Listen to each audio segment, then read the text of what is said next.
पहलगाम हल्ल्याचा एनआयएच्या तपासाला वेग। आज झिपलाईन ऑपरेटर आणि पर्यटकांची एनआयए चौकशी करणार।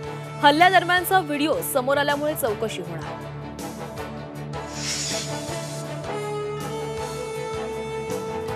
छत्रपती शिवाजी महाराज हेरिटेज सर्किट टूरची घोषणा। आयआरसीटीसी कडून टूरची घोषणा। 9 जून पासून शिवाजी महाराजांशी संबंधित ठिकाणं पाहता येणार।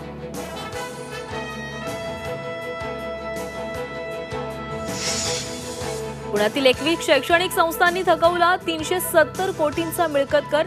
एकट्या सिंहगड इन्स्टिट्यूटकडे 358 कोटींची थकबाकी। कर वेळेत न भरल्यास मालमत्ता जप्तीचा इशारा।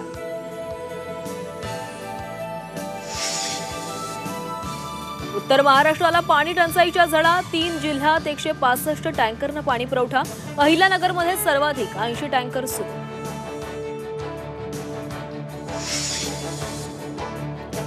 पालघरमध्ये जन्मदात्या आईकडून मुलीची हत्या। चौथी मुलगीच झाल्यानं मुलीची हत्या। नाकतोंड दाबून चिमुकल्या जीवाला संपवलं।